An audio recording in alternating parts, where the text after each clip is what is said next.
Hi guys, welcome back to స్వాత్ర kitchen. ఇవాళ మన రెసిపీ మటన్ పులావ్. చాలా సింపుల్గా ఇలా నేను చూపించేలాగా ఒకసారి మటన్ పులావ్ని చేసి చూడండి. భలే టేస్టీగా అదిరిపోతుంది. పులావ్ని ఎలా చేసుకోవాలో ఈ వీడియోలో చూసేయండి.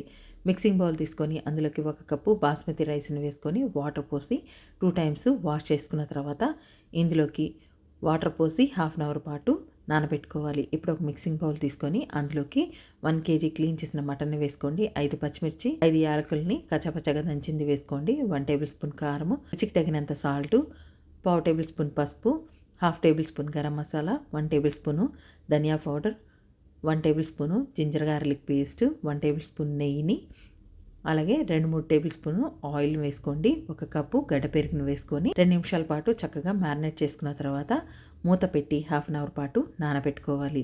ఇప్పుడు గ్యాస్ మీద బిర్యానీ చేసుకునే బౌల్ పెట్టుకొని అందులోకి 200 గ్రామ్స్ ఆయిల్ వేసుకొని ఆయిల్ వేడెక్కిన తర్వాత హోల్ గరం మసాలాని వేసేసుకోండి.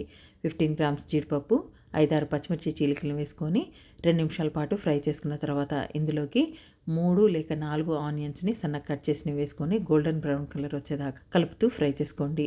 ఆనియన్ ఫ్రై అయిపోయిన తర్వాత 2 tablespoon ginger garlic paste కూడా వేసుకొని పచ్చివాసన పోయేదాకా ఫ్రై చేసుకున్న తర్వాత ఇందులోకి 1 కట్ట సన్నగా కట్ చేసిన కొత్తిమీరని, 1 కట్ట సన్నగా కట్ చేసిన పుదీనాను కూడా వేసుకొని 2 నిమిషాల పాటు ఫ్రై చేసుకున్న తర్వాత మ్యారినేట్ చేసిన మటన్ను కూడా వేసేసుకొని 2 నిమిషాల పాటు కలుపుతూ ఫ్రై చేసుకున్న తర్వాత ఇందులోకి 1/2 కప్పు వాటర్ను కూడా వేసేసుకొని మూత పెట్టి మటను జ్యూసీగా ఉడికేదాకా ఉడికించుకోవాలి. మధ్య మధ్యలో మూత తీస్తూ కలుపుతూ ఉడికించుకోండి. గ్యాస్ని లో టు హై ఫ్లేమ్ పెట్టుకుంటూ మటను ఉడికిపోయిన తర్వాత ఇందులోకి 5 టమాటాలని సన్నగా కట్ చేసి వేసుకొని మూత పెట్టి టమాటాని మగ్గించుకోవాలి. మధ్య మధ్యలో మూత తీస్తూ కలుపుతూ ఉడికించుకోండి. టమాటా మగ్గిపోయిన తర్వాత ఇందులోకి 1 కప్పు బాస్మతి రైస్ గాను 1 కప్పు వాటరు, 1/2 కప్పు వాటర్ వరకు వేసుకోవాలి. వేసుకొని మూత పెట్టి ఒక పొంగు రానియండి. ఒక పొంగు వచ్చిన తర్వాత రుచికి తగినంత సాల్ట్ వేసుకోండి. అలాగే నానబెట్టిన బాస్మతి రైస్ని కూడా వేసేసుకొని ఒకసారి కలిపి మూత పెట్టేసి గ్యాస్ని సిమ్లో పెట్టుకొని రైసు వాటర్ ఈక్వల్ అయ్యేదాకా ఉడికించుకోవాలి. తర్వాత మూత తీసేసి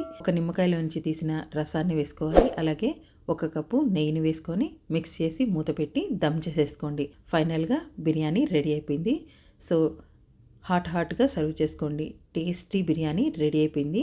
అలాగే పెరుగు చట్నీ గోంగూరతో సర్వ్ చేసుకోండి. టేస్ట్ అయితే మామూలుగా ఉండదు. సో తప్పకుండా మటన్ పులావ్ని ఇలా నేను చూపించేలాగా ఒకసారి ట్రై చేయండి. మీకు ఎలా వచ్చిందో కామెంట్ చేయండి. వీడియో నచ్చితే లైక్ చేయండి, షేర్ చేయండి. Thanks for watching.